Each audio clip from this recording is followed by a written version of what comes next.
Madame la Présidente, Madame la Première ministre, Ministre, mes chers collègues, le 24 février dernier, jour de l'invasion, j'avais à cette tribune utilisé les termes de guerre culturelle, d'anti-Europe.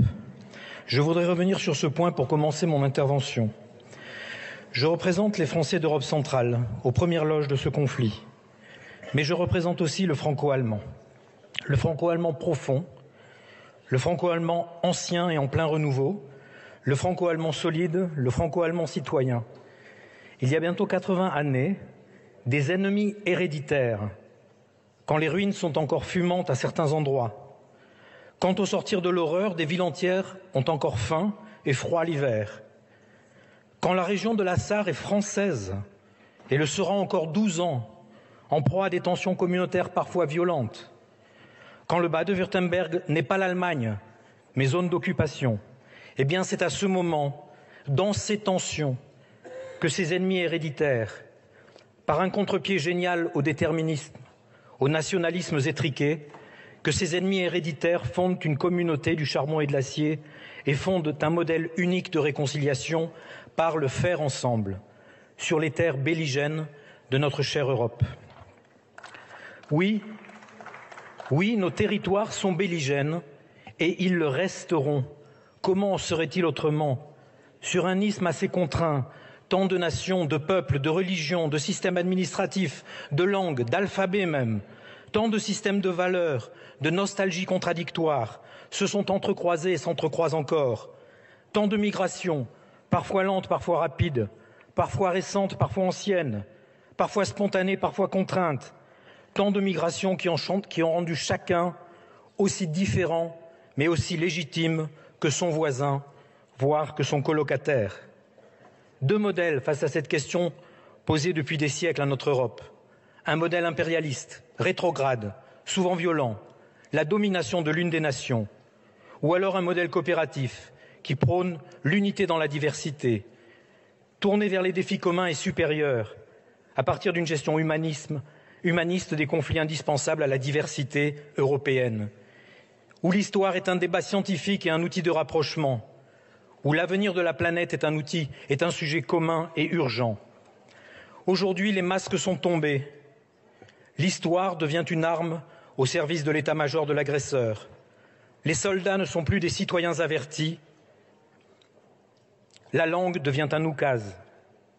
Quand l'impérialisme moscovite se concentre sur sa propre survie, alimente sa nostalgie, comment pourra-t-il affronter les vrais défis du XXIe siècle, la défense de la planète, la lutte contre les inégalités? Comment pourra-t-il participer de près ou de loin à un effort commun? On nous accuse souvent d'utiliser des grands mots, que le terme de valeur ne veut rien dire face à l'hiver qui arrive et aux vrais intérêts de nos concitoyens. Cette guerre met du concret, de l'évidence, du tangible sur cette confrontation de modèles, cette confrontation de valeurs.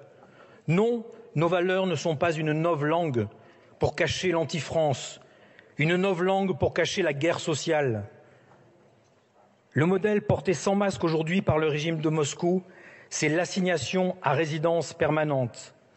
Assignation à résidence dans ta langue, dans une narration historique. Et les dernières parodies de référendum l'ont prouvé. Ces assignés à résidence n'ont même plus besoin d'être chez eux pour que l'empereur leur impose son choix. Nous sommes revenus au temps de Gogol.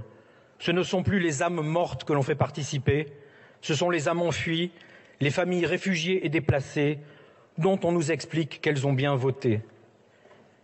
Dans notre modèle à nous, nous nous battons pour émanciper, nous nous battons contre l'assignation à résidence.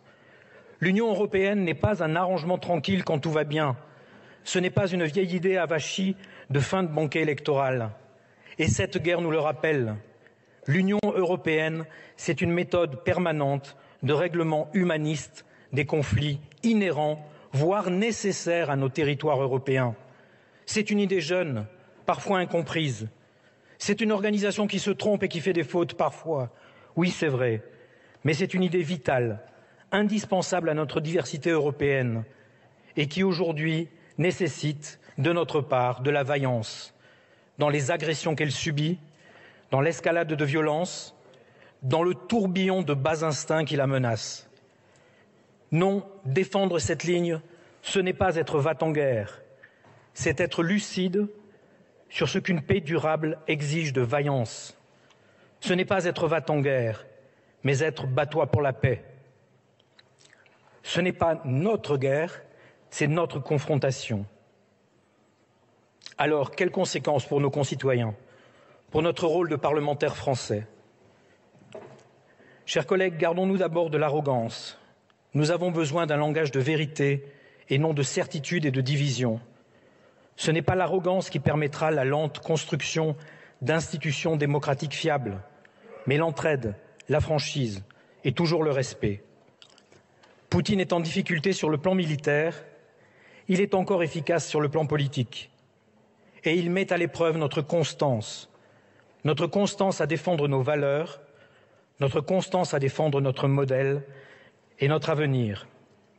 Alors que l'hiver s'annonce difficile et que des partis politiques, par calcul électoral ou par soumission intellectuelle, voudront mettre un terme aux sanctions et à l'aide à l'Ukraine, il faudra tenir notre cap et nos engagements. Il faut clairement poser la question au Rassemblement national. Devons-nous abandonner des sanctions économiques contre un régime qui, par exemple, déporte des milliers d'enfants et de civils ukrainiens pour les russifier?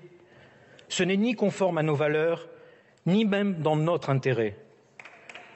Nous,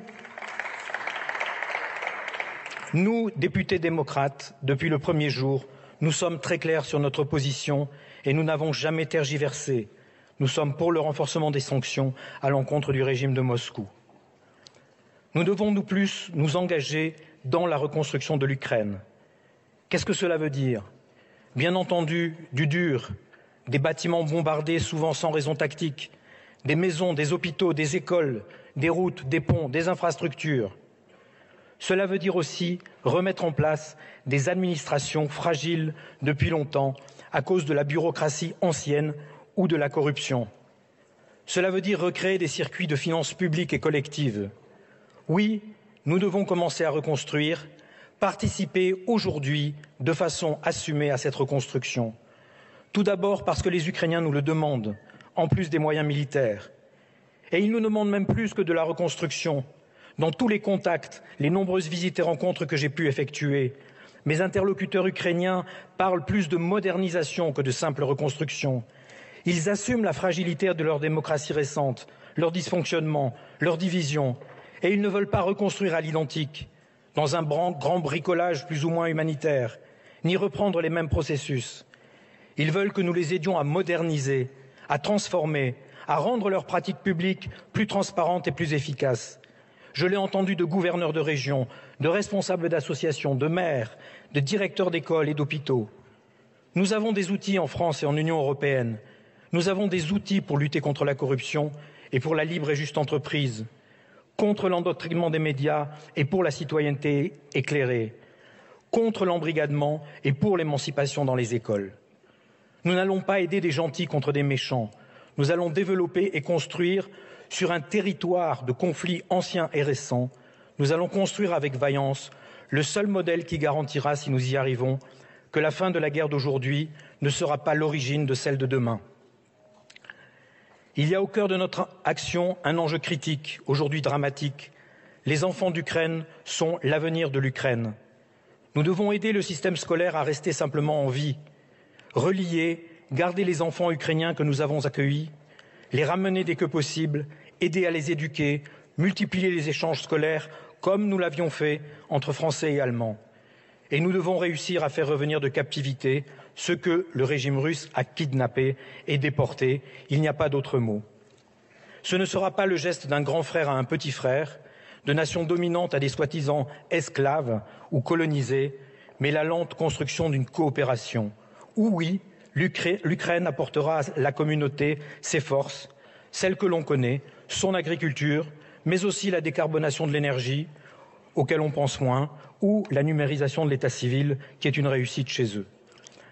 C'est notre manière de faire, c'est notre mode de coopération, notre boussole européenne dans le fracas du monde. Planifier, structurer et faire ensemble dès aujourd'hui pour vivre en paix, durable et souveraine demain. Les Ukrainiennes et les Ukrainiens se battent pour leur liberté et la nôtre. Nous devons les soutenir. Nous devons, avec vaillance et courage, prendre la main aujourd'hui sur la reconstruction pour notre souveraineté et la leur. Je vous remercie. Je vous remercie.